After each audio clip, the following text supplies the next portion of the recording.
എല്ലാവർക്കും നമസ്കാരം. ഞാൻ ഇന്ന് പറയാൻ പോകുന്നൊരു ചെറിയൊരു കഥയാണ്. എന്നാൽ ഏറ്റവും നല്ലൊരു കുട്ടികൾക്കൊക്കെ എല്ലാവർക്കും മോട്ടിവേഷൻ ആവാൻ വേണ്ടിയിട്ടുള്ളൊരു നല്ലൊരു കഥയാണ്. അതായത് ഉത്സവ സ്ഥലത്ത് ബലൂൺ കച്ചവടം ചെയ്തു തരുന്ന ഒരാളുണ്ടായിരുന്നു.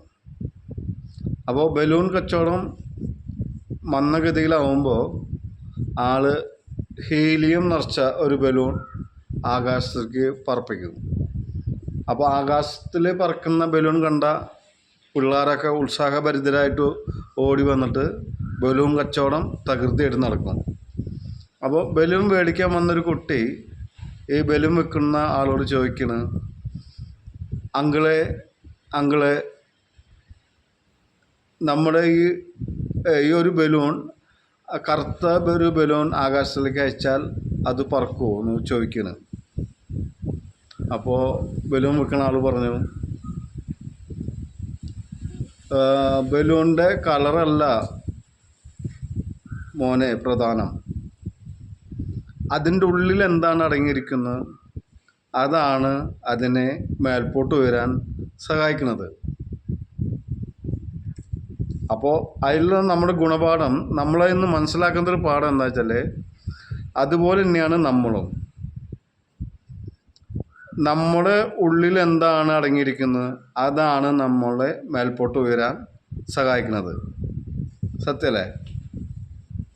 അപ്പോൾ നമ്മളെപ്പോഴും ചിന്തിക്കുക, നമ്മൾ നല്ല പോസിറ്റീവ് മൈൻഡായിട്ട് ജീവിക്കാൻ എപ്പോഴും തയ്യാറാവുക. എപ്പോഴും നമുക്ക് ഈ ലോകത്ത് നല്ല സുഖത്തിൽ മാത്രമേ ജീവിക്കാൻ പറ്റുള്ളൂ എന്ന് പറഞ്ഞിട്ടുള്ള ഒരു രീതിയില്ല. ഇപ്പോൾ മരുന്ന് കഴിക്കാനിരിക്കുക, നമ്മൾ ആയുർവേദമായിക്കോട്ടെ, അല്ലെങ്കിൽ ഇംഗ്ലീഷ് മരുന്ന്, അലോപ്പതി മരുന്നായിക്കോട്ടെ, ഹോമിയോ ആയിക്കോട്ടെ, എല്ലാം മധുരമുള്ള മരുന്ന് തന്നെ ആവില്ലല്ലോ. ചിലപ്പോൾ കഴിക്കണമുണ്ടാവും, ചിലപ്പോൾ ചെറിയ ടേസ്റ്റ് ഇല്ലാത്ത ഇതുണ്ടാവും, ചിലപ്പോൾ നല്ല മധുരമുണ്ടാവും.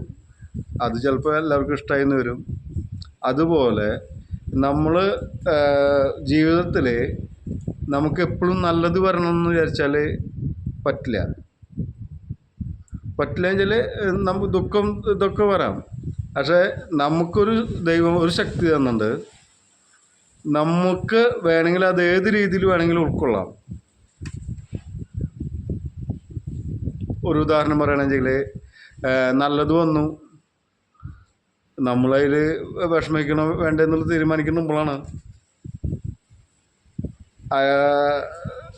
പൊട്ട കാര്യങ്ങൾ വന്നു, അതിൽ ദുഃഖിക്കണോ വേണ്ടെന്നുള്ളത് തീരുമാനിക്കേണ്ട കാര്യം, അതിൻ്റെ ഇത് നമ്മുടെ കയ്യിലാണ്, നമ്മുടെ മനസ്സാണ് അത് തീരുമാനിക്കേണ്ടത്. അതുപോലെ നമ്മളെല്ലാം നമ്മുടെ ഉള്ളിലുള്ള ശക്തിയാണ്. അത് നമ്മൾ മനസ്സിലാക്കിയിട്ട് ജീവിക്കുക. നമ്മൾ കൂടുതൽ ആഹ്ലാദിക്കും വേണ്ട, കൂടുതൽ ദുഃഖം എടുക്കും വേണ്ട, ഒരു മീഡിയം ലെവലിൽ പോവുക. എപ്പോഴും പോസിറ്റീവ് ആക്കി കൊണ്ട് നടക്കുക. നടത്തത്തിലും ഇരുത്തത്തിലും ഒക്കെ നമ്മൾ പോസിറ്റീവ് മൈൻഡ് ഉൾപ്പെടുത്തുക. നമ്മൾ ഇന്നല്ലെങ്കിൽ നാളെ എന്തെങ്കിലും അപകടം പറ്റിയിട്ട് നമ്മൾ വീഴാം. അപ്പോൾ വീണോടെ തന്നെ കിടക്കരുത്. അവിടുന്ന് നമ്മൾ എങ്ങനെ എണീക്കണം, അതാണ് ജീവിതം.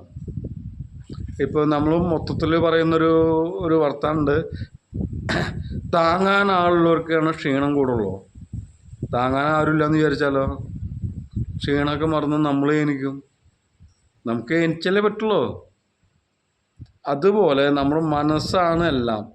അതുപോലെ മനസ്സിന് മോട്ടിവേഷനാക്കിയിട്ട് നമ്മൾ മുന്നോട്ട് പോവുക. എല്ലാ കാര്യത്തിലും, പഠിക്കണേലും അങ്ങനെ എല്ലാ കാര്യത്തിലും. അങ്ങനെ നമ്മൾ സുഖമായിട്ട്, കൂടുതൽ ദുഃഖം എടുക്കും വേണ്ട, കൂടുതൽ സന്തോഷം എടുക്കും വേണ്ട, അങ്ങനെ മീഡിയം ലെവലിൽ നല്ല രീതിയിൽ ആ ബലൂണിൻ്റെ കാര്യം പറഞ്ഞ പോലെ നമ്മളെ മേൽപോട്ട് ഉയരാൻ സഹായിക്കുന്നത് നമ്മുടെ ഉള്ളിൽ എന്താണ് അടങ്ങിയിരിക്കുന്നത് അതാണ്. ഓക്കെ, എല്ലാവർക്കും നല്ലതായിട്ട്. നന്ദി, നമസ്കാരം.